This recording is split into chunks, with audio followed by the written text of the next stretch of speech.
வணக்க மக்களே, இன்னைக்கு நாம என்ன பார்க்க போறோம்னா, ஆர்சிபி அணிக்கு தடை, மேட்ச் ஃபிக்சிங் செய்தது உண்மைதான், பிசிசிஐ அதிரடி உத்தரவு. அதாவது ஐபிஎல் கிரிக்கெட் வரலாற்றிலேயே ஸ்டார் வீரர்கள், அதிரடி வீரர்கள் என நட்சத்திர பட்டங்களை கொண்டு இருக்கும் ஒரே அணி ஆர்சிபி அணிதான். ஆனால் இதுவரை ஒரு முறை கூட ஐபிஎல் சாம்பியன் பட்டத்தை கைப்பற்றியது இல்லை. முதல் சீசனிலிருந்து 17வது சீசன் வரை ஒரே ஒரு அணிக்காகத்தான் விராட் கோலி விளையாண்டுட்டு வராரு.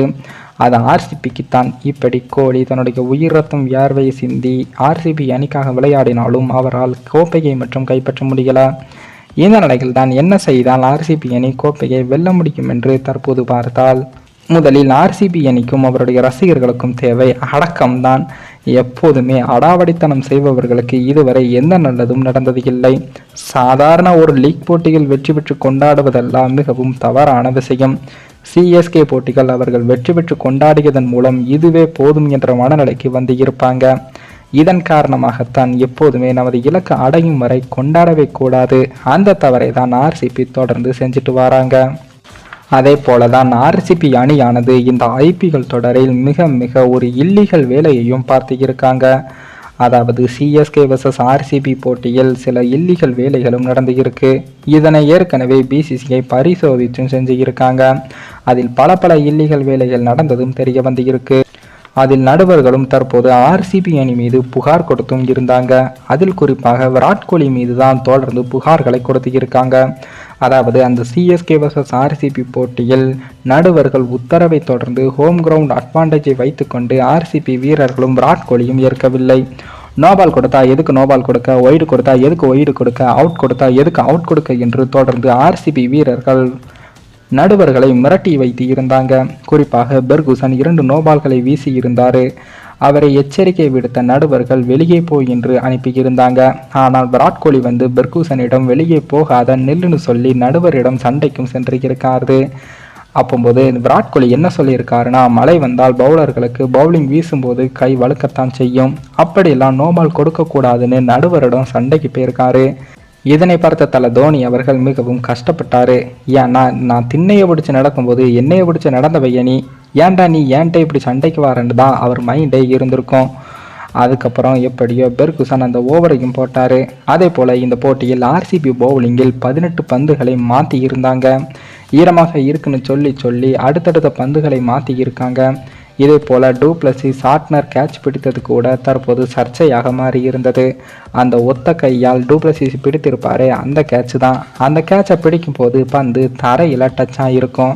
இதையும் ஆர்சிபி அணியும் நடுவர்களும் மறைத்து இருந்தாங்க. மொத்தத்தில் சிஎஸ்கே அணி சார்பாக எந்த ஒரு ரிவ்யூ கேட்டாலும் நடுவர்கள் ஆர்சிபி அணிக்கு எதிராக ஏதாச்சும் ஒன்று சொல்லிட்டோம்னா இளவு வீட்டில் பொம்பளைங்க அழுத மாதிரி தான் கத்தி கூப்பாடு போட்டிருக்காரு விராட் கோலி. விராட் கோலி தேவையில்லாமல் சாப்னரிடம் பேட்டிங்கின் போது பம்பளுத்தி இருந்தார். இதையெல்லாம் குறிப்பிட்டு தான் தற்போது பிசிசிஐயிடம் சிஎஸ்கே நிர்வாகம் புகார் கொடுத்து இருந்தாங்க. இதனையெல்லாம் பிசிசிஐ ஒரு பக்கம் விசாரிச்சுட்டு தான் இருந்தாங்க. அதே போல தான் எலிமினேட்டர் போட்டிகள் ராஜஸ்தான் அணியுடன் விளையாடும் போது ஒரு தவறையும் செஞ்சு இருந்தாங்க ஆர்சிபி வீரர்களும் நடுவர்களும். அது என்னன்னு பார்த்தோம்னா ஒன்றும் இல்லைங்க. அந்த போட்டிகள் முதலில் ஆர்சிபி அணி பேட்டிங் செஞ்சாங்க. சீரான இடைவெளியில் விக்கெட்டுகளை இழந்தாலும் 122 ரன்களுக்கு 4 விக்கெட்டுகளை இழந்த நிலையில் தினேஷ் கார்த்திக் களத்துக்கு வந்தார். அப்போது ஆவேஸ்கான் பந்து வீச்சில் அவர் சந்தித்த முதல் பந்திலேயே அவருக்கு அம்பையர் LBW அவுட் கொடுத்து இருந்தார்.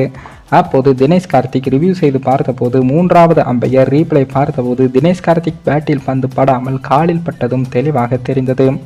எனினும் அம்பையர் அல்ட்ரா எச் தொழில்நுட்பத்தை பயன்படுத்தி பார்த்து இருக்காரு.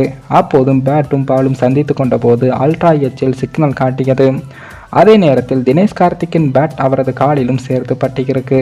அதனால் தான் அல்ட்ரா எச்சில் சிக்னல் காட்டியிருக்கு. ஆனால் இதனை சரியாக கவனிக்காத 3வது அம்பையர் பந்து பேட்டில் பட்டதாக கூறி LBW அவுட் கொடுத்தது தவறு என அறிவிச்சிருக்காரு.